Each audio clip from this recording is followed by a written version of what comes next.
This is Support is Sexy, episode 374, and we're keeping our series going on the 12 lessons of sexy. Today is day 11, and today's lesson, start.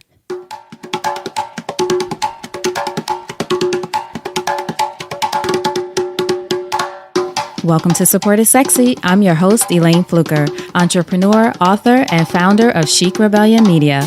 5 days a week, Monday through Friday, I interview inspiring women entrepreneurs who share their wins and their lessons to help you take your business and your life to the next level and create something sexy. Here we go.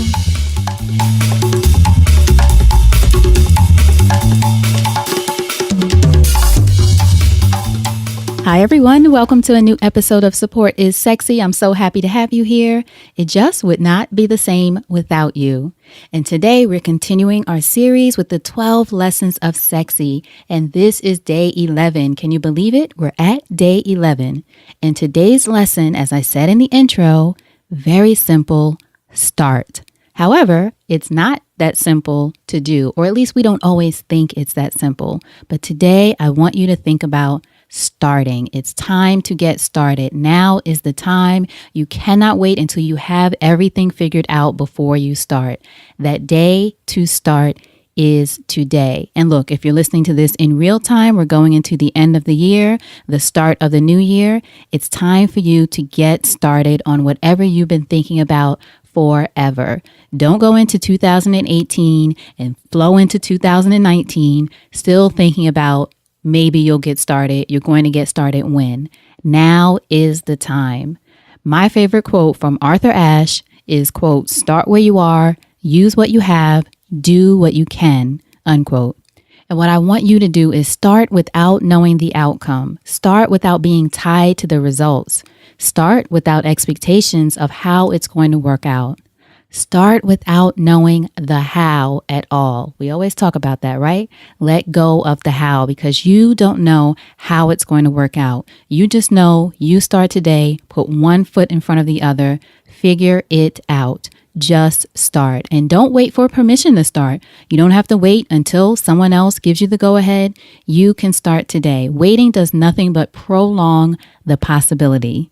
You're waiting until you know all you think you need to know, but you don't know what you don't know, right? Think about that. You don't know what you don't know until you get there. And as I always say, there is learning in action, which means you have to take action in order to learn. You meet the lessons along the way. They don't come up and knock on your door and say, so here's what you need to know. No, you have to get out there. You have to get started. You have to be unafraid to fail or be afraid and do it anyway. But you've got to start. And, I think about starting the Support is Sexy podcast when I did. And at that time, I was responding to what I felt like was a pain point for me, for sure, and for a lot of the women that I know who felt alone as they were building their businesses and creating the lives that they wanted. The two concepts, though, the Support is Sexy movement and the podcast I wanted to start were not joined at first. The movement, if you will, started in 2015 around the holidays on social media. I was just posting things that I really love, women that I admired, who I thought were inspirational to me and who might be inspirational to others, posting it on Support is Sexy on social media. The podcast idea didn't come until I fell in love with podcasts between that time and when I wanted to launch in 2016. But when the inspiration came to combine the two, I took inspired action. And that's what you have to take. Sometimes the inspiration comes, we resist it, but you have to take action. Do something, write the idea down, something that is that first step. Now for me, did I start the next day? No, but I'm going to share with you what I did do in hopes of inspiring you to get started today on your next thing. So number one, I decided to do it. I always tell people the decision is sometimes the hard part. So decide that you're going to do this. Number two, I wrote it down, which makes it real. I'm big on journals, but whatever you got to write it down. Write it down. Your phone, if it's safe to do so, wherever, just write it down. Number three, I gave myself a launch date, which is super important. You have to have a date that you're going to do this by. In Momentum, which you heard me talk about in yesterday's lesson, we learned how many by when. When are you going to do this by? How many, if there's a how many factor to what you're doing. So give yourself a launch date. Then I told friends and accountability partners what my launch date was. So that's another thing.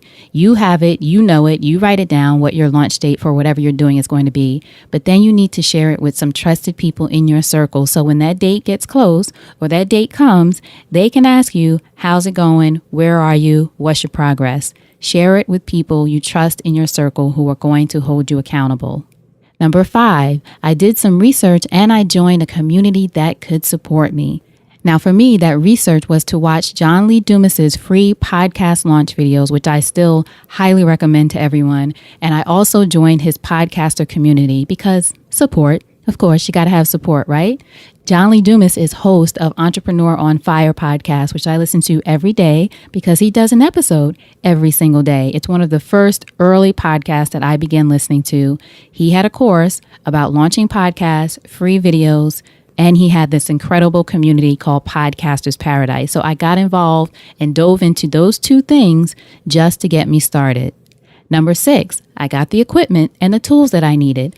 Not the most expensive. I always tell people don't necessarily go for the most expensive. You want the most efficient, the one that works best for you as you're getting started. And that's what I did. I went for what I needed to start. And the way I knew what I needed was doing the research and watching those videos. Number 7, then I started. I reached out to all the fabulous women entrepreneurs I know in May of 2016. I looked back on my schedule recently to see when the earliest outreach was.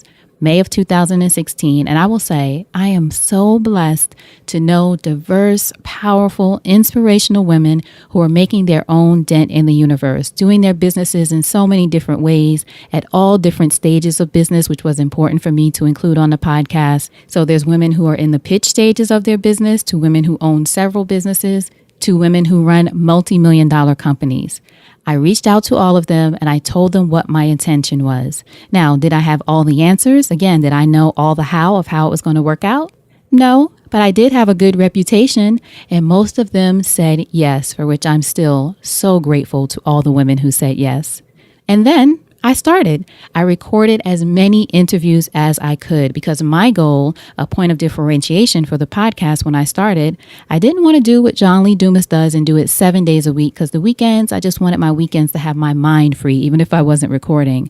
But I didn't know a lot of women who were doing a podcast 5 days a week, especially women of color and then women who focused on other women. So I was thinking of how to be different. In fact, the podcaster Pat Flynn says, different is better than better. Different is better than better. So for me, I was thinking, how can I be different? Now, I'm not saying this kind of podcast doesn't exist. I'm just speaking of the ones that I knew, the ones that I was listening to at the time. None of them fit that mold. And as I said, I had access to all of these incredible women, plus Oprah. Oprah did a show 5 days a week. I'm going to do a show 5 days a week. Am I Oprah? Not yet. Not quite. Was I Oprah when I started? No, certainly not. But I started where I was, right? I used what I had and I did what I can. So 5 days a week. That is why I started recording as many interviews as I could. Number 8, I adjusted.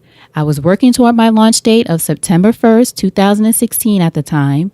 By June 11th, 2016, I had about 7 interviews recorded in June. Remember, I started in May reaching out to people. So by mid-June, I had 7 interviews recorded.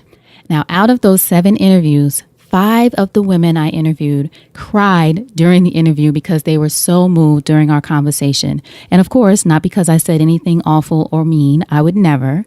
But when I shared how moved they were with my friend Kevin, who was my accountability partner at the time, he said right away, without hesitation, "You got to put it out now." Now, at first, I admit I felt a little resistance. I was afraid. I couldn't even imagine the idea of putting it out sooner than I expected. I was scared, and I started thinking of all the reasons, which were really excuses, right? But all the reasons that I couldn't do it any sooner than my planned launch date of September 1st. I said September 1st, that's when I was going to do it. But deep inside, I knew he was right. Now was the time. I had to do it then.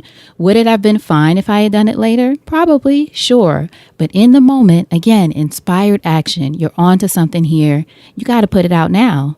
So I adjusted. Even though I was terrified, I moved my launch date up to July 4th, 2016. And I have not looked back. Now, that first month, I had just over 1,000 downloads and I was geeked. let me tell you, so geeked. I might have gone out and celebrated 1,000 downloads in that first month. Today, the podcast has more than 200,000 downloads. I've interviewed more than 200 women entrepreneurs all around the world, from Lagos, Nigeria, to Brooklyn, New York, Silicon Valley, to Singapore, all around the world. And the podcast continues to grow. But just think, had I not started and really pushed myself, even when I was afraid, I wouldn't have the business I have today, the opportunities I have today, the contacts I have today, and most importantly, the possibilities I have today. It's not perfect, but I've created my own possibilities, and that is what it's all about. You have to be out there for people to see you, to see what you're up to see what your intention is. They're not going to say, oh, this isn't perfect, I'm not going to support this person. They're going to say, the right people are going to say, what is this person up to? How can I support them? Get involved, see what I can do to help their brand, to be a part of their brand, whatever they can do to get in to help you move forward in ways you can't imagine. But you have to create that possibility. And you don't create that by not doing the thing. You have to do the thing. Just start. Start where you are. Use what you have. Do what you can. Now is the time. I want you to start. All right, so I hope you enjoyed this lesson today. Hopefully this gets you geared up and geeked up like I was about those 1,000 downloads. Get you geeked up to get started going into the new year. If you're listening to this in real time or whenever you're listening, make today day one. Make today the day you're going to write it down. You're going to make it real, write it down. This is when I'm going to get started. This is what I'm going to do. That could at least be your first step. Then the next day, tomorrow, think about how to get started. Start doing your research, but just start.